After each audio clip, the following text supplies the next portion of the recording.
Hello and welcome back to another exciting installment of what we're doing today.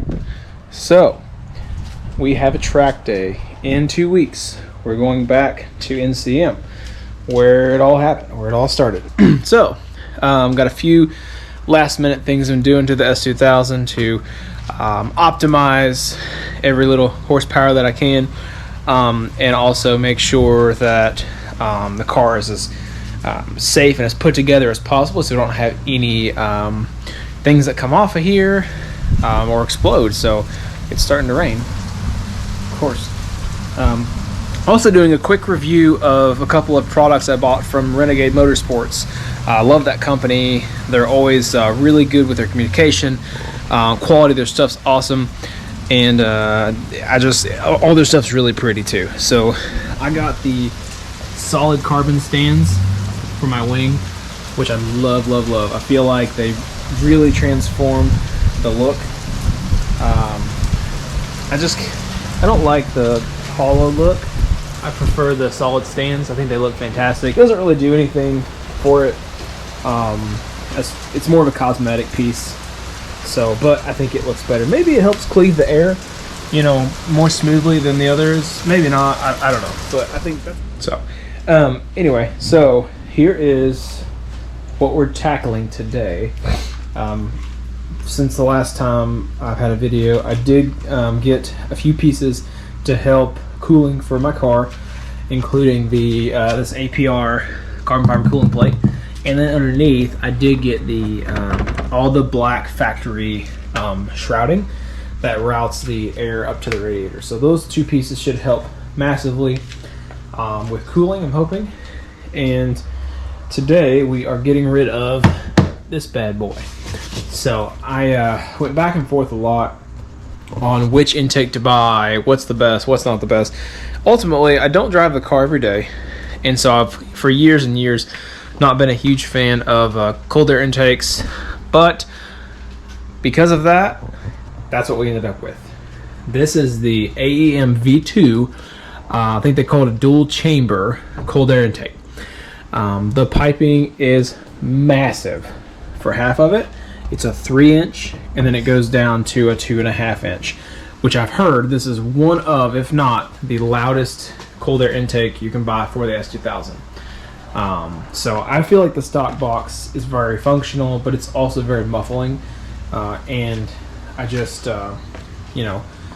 this car, I want it to breathe as good as it can, and I want it to sound as good as it can and perform at the same time. So this should give us, I don't know if anybody any gains horsepower wise, but the filter will live up under the bumper here under the headlight. So I'm going to remove this in just a moment.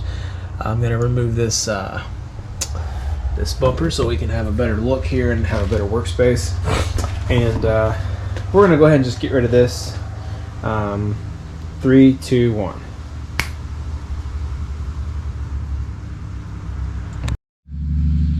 And just like that, with no editing magic whatsoever, the stock box is gone, and look at all this room for activities. So what we're doing now, I think I can leave the bumper on, and I can route this down. And I think we're gonna have to cut this right here, just trim that back for the hole. I'll kind of figure that out in a second. And then the filter will curve right up here, and it's supposed to aim up under the headlight, I believe. So let's do that real quick here.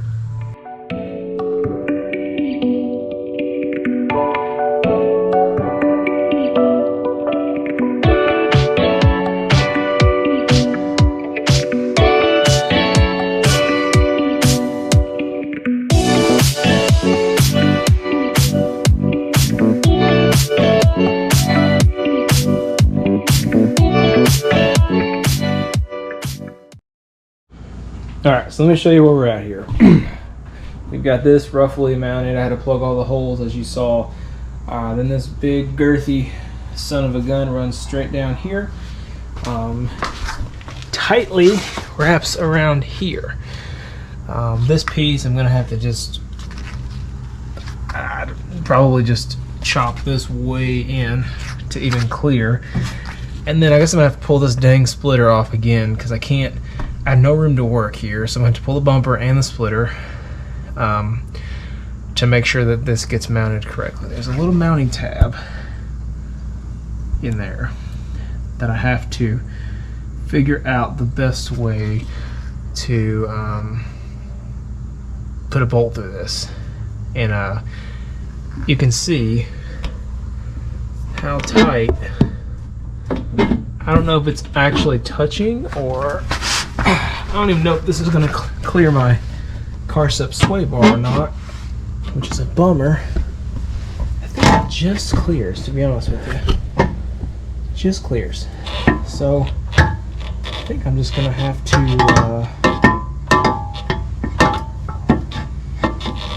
don't know, I'm going to have to do something here. Probably going to have to pull this splitter off at least. I think I can leave the bumper. It's not really in my way. But I need to pull the splitter off to get some more room. So let's do that real quick, I guess. I found in the stock box this little collar and rubber bushing, because this has to mount on the inside of here. So I'm just going to make that notch a little bigger where I can slide this through, put a bolt to the inside of that, and then put a nut on the other side. So that'll hold that in, and then we can deal with having to trim or cut this while we got the Dremel out, and then it all should bolt up. And at the top, once I have this set, this can be kind of wiggled a little bit to make sure we have good clearance. So should fit. It's going to be a little tight, but I think I can maneuver it to where it'll clear the sway bar still. Good. All right, so good news, it fits. So I got this here, and as you can see, it is a very close fit, but nothing touches, nothing rubs. It's got the rubber bushing in there. It's tight, but it fits. And in the words of some cats that I know, if I fits, I sits. So that's exciting. This thing is so cool, and it's going to clean up my engine bay so much. And even if I wiggle it a ton, I mean, it would have to, oh, it's even just touching inside there. It would have to be rocking and rolling, which I also have solid mounts too, just about. So it ain't going nowhere. So that's exciting. So that's done. One more cool piece we're going to add to the engine bay today is oil filter stopper. K-Series and F-Series, as many of you know that are watching this, are bad about the oil filters backing off, specifically on a racetrack. So to prevent that, the good people at Renegade have made us a nice solution to help with that. This piece attaches right here, sticks out, and then there's a little titanium wrap that goes around that with a cord. You put the cord there and you spin it and you tighten it, and it's supposed to not let your oil filter slip off of the engine under load. So that's good stuff, because that means that there's gonna be oil that's gonna stay in your motor, which is where it needs to be. So let's put this on real quick too.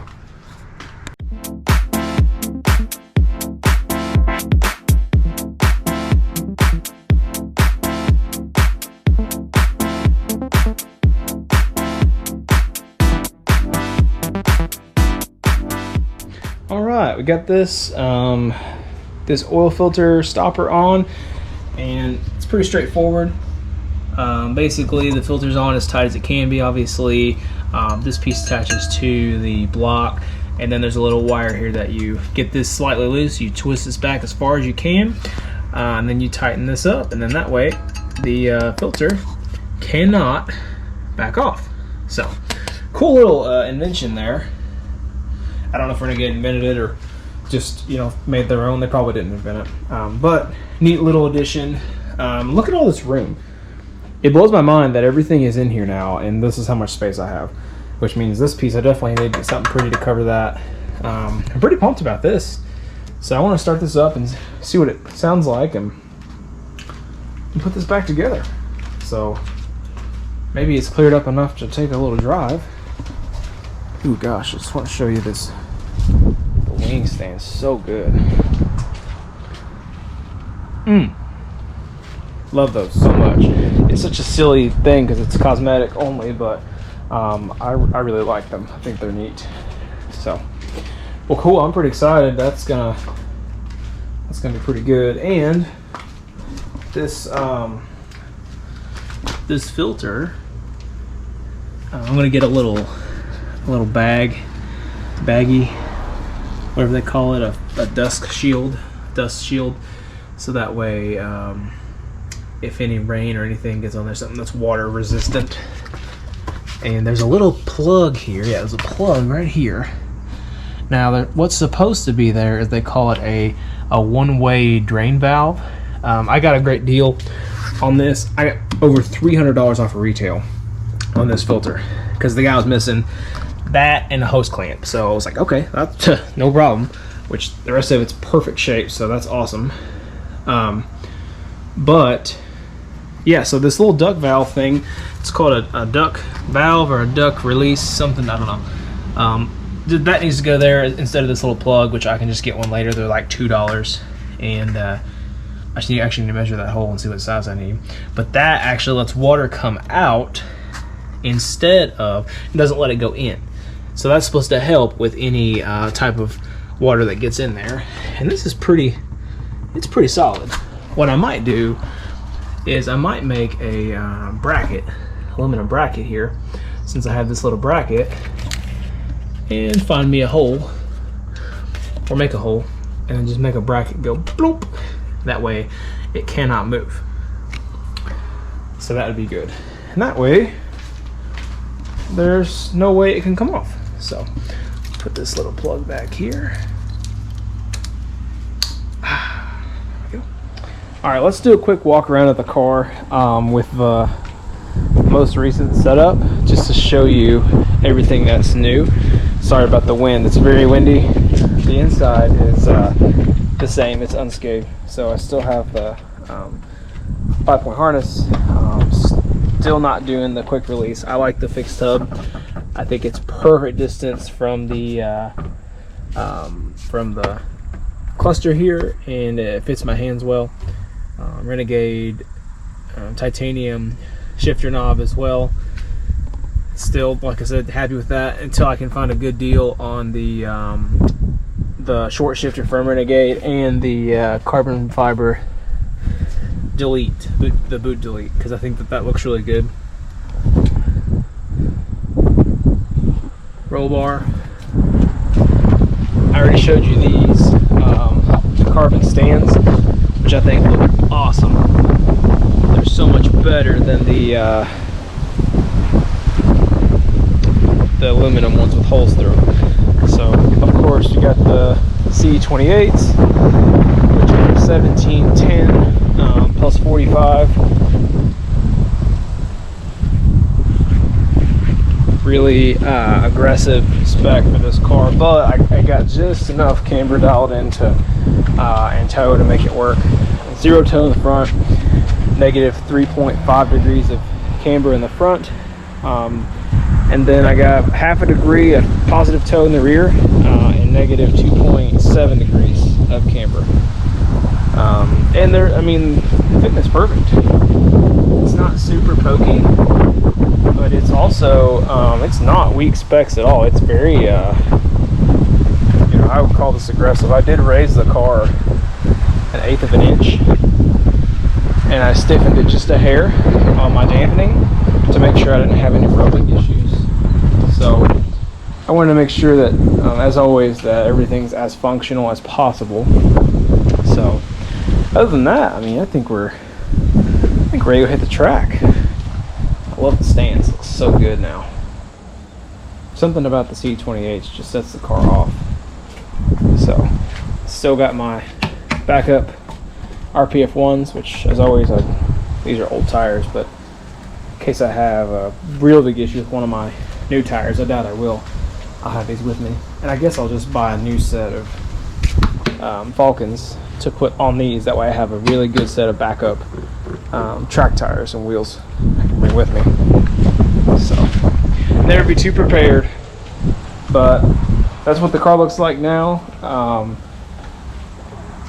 not sure where to go from here, to be honest. I'm really happy with it. Performance-wise, safety equipment is where I want it to be. Visually, it's where I want it to be. I love the CR lip. I love the splitter. The hood. I love the hood. I mean, everything I've done thus far is if someone handed me a checkbook and said, "Hey, build, your S2000, build an S2000 the way you would build it." Like, this is kind of how I would build it. The only thing that I want to do is, like I said, the brake ducts to help get some air to that filter, and then I do want to paint the car. I want to paint the car white. Other than that, I love it. I think it looks phenomenal. It performs well, it runs good. I'm pretty pumped with it. So at this point, I just want to get some seat time. I just want to drive it. I want to get some more track time. See what it needs, see what it likes, see what it doesn't like, tweak accordingly, and just have a good time and learn. That's really what I'm after. So that'll be what we'll do.